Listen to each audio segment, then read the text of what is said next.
Hi, and welcome to my channel. What I'm going to be building today is some pieces that I got from a friend of a friend. Now I got these laser cut walls and a hydrocal base from a friend called Marshall, and his father Duncan had created these. And it was up to me to figure out what I was going to make out of it. Now the walls, when they're put together, fit on the base. And what I decided to do was to build a tribute to the mutual friend we have, who is Rich Wolfanger. So I started out with putting some nail holes and some end of clapboards into my walls. I typically do this if I'm going to stain a building. And of course they'd line up with the studs holding the building up.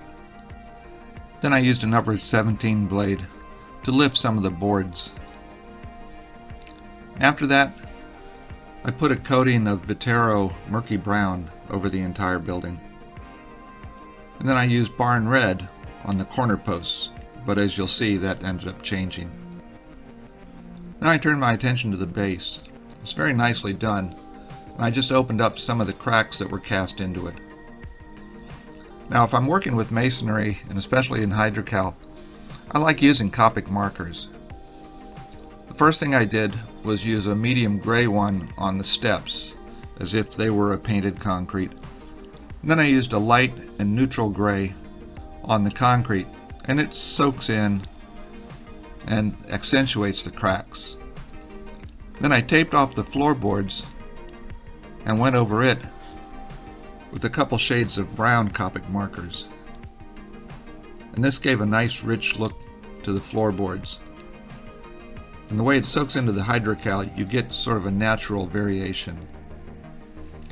Then I used a darker brown for the railroad ties that were cast onto the back of the platform. And for the rocks that went all the way around, I used a variety of shades. And then they'll get accentuated a little later, as you'll see. So now that the stain was dry, I started gluing the main structure together. I like to make a set of L's out of these and then glue those two together into the structure. And while that was drying, I used my wire brush to put some wood grain into the corner posts. But even doing that and sanding them a little bit, I wasn't happy with the color of them. So I turned my attention to the cast windows and doors. First I cut them off of their sprues and cleaned them up. And then I used tape to hold them to a piece of cardboard, and I airbrushed them with a burnt umber color. And I started working on the little shed that was going to go behind the main building. And I glued those walls together.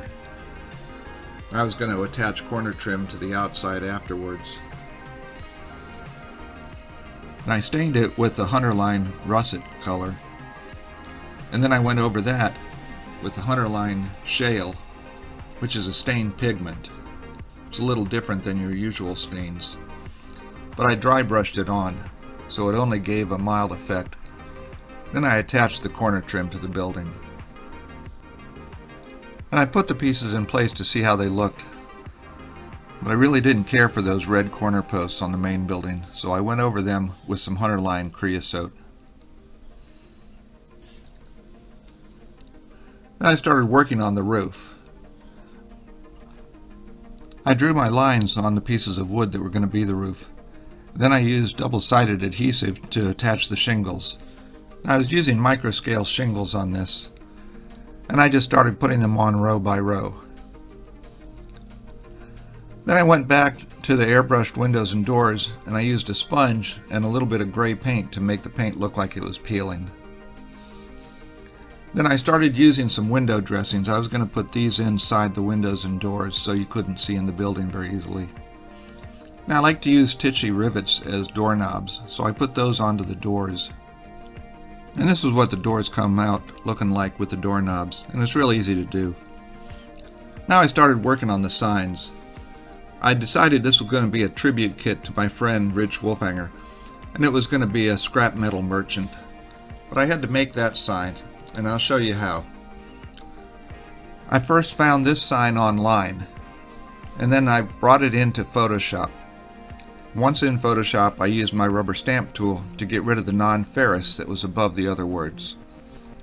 And then I found a font that matched what I wanted, and I faded that and made it the same color as the other type.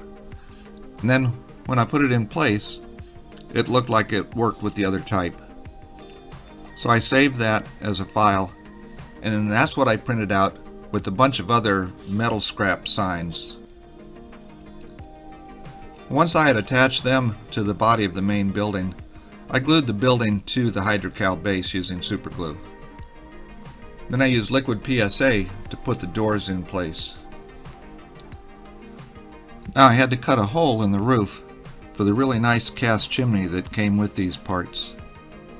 And then since it was already white, I used a red Copic marker to go over the bricks, and you'll see how that comes out later. Then I went ahead and glued one of the roofs onto the building, waiting it while the glue dried. And in order to tone down the red Copic markers and the white mortar, I used one of my alcohol stains. And this just brought the shades down and made it look very nice, I think. Then after I glued the chimney in place in that roof, I glued the other roof onto the building. Next I used a light gray and I dry brushed it onto the steps. And this ends up giving the look of the steps as if they were painted concrete, but the paint was peeling and chipping off. Then I used some of my liquid gallery glass and I went around the chimney where it goes through the roof. And this ends up looking like tar that you would use to seal the chimney as it goes through. Then I had to run the shingles up to the very top of the ridge. And I used liquid PSA to glue them in place. But then you have to come back and slice the top of those shingles off so that they meet at the ridge. And I just used a scalpel for this. And the PSA on the shingles holds them in place. And then I could put a very thin ridge cap over this. Next I started on the metal roof that was going to go on the shed in back. I used a couple of oil paints for this. It was corrugated aluminum. And I just used a sponge to sponge the oil paints onto it, so they ended up looking like they were rusty. I had already cut them into a few pieces that were going to be glued onto a piece of wood that would go over the shed as the roof. So while they were drying, I sprinkled some leaves around on the building. I grind this stuff up and then glue it down. I started working on the lights. These castings had come with the pieces and I just took some phosphor bronze wire and I bent it into the shapes that I usually do for these type of gooseneck lights.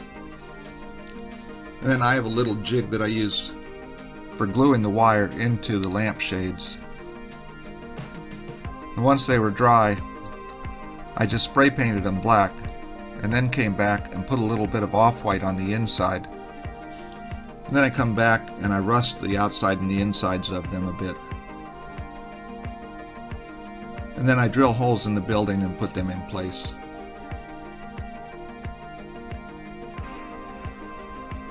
There were some cast hydrocal details that came with these, and I was going to use the boxes. And I used Copic markers just to color them. I colored the barrels too, but I ended up not using them. These were some of the other scrap metal pieces I got out of my junk bin that I just rusted up. Now that the roofing was dry, I glued it onto the piece of wood that was going to go over the shed. And then I glued it in place. And I came back after it was dry and sort of bent the edges down so it looked worn. Then I glued some more of the leaf debris in place where it meets the main building. Now I started using my artist pigments to weather the entire building. And this is where going over the rock work on the base really made the rocks stand out. And you can highlight a lot of other weathering areas using artist pigments, such as the rust running down off the metal roof or running down from the signs, or dirty tracks coming up the steps and going into the doors, and dirt around the doors where they've been pushed open. So at this point I was done with building it. What had really given me the idea of making it a scrap dealer was those cast-in railroad ties on the back of the base. So I rusted up a bunch of rails and I put those laying next to them. And I really thought my friend Rich was deserving of a scrap dealer. He's built so many wonderful run-down looking buildings. And this was a fun little building to make. It only took about 4 or 5 days.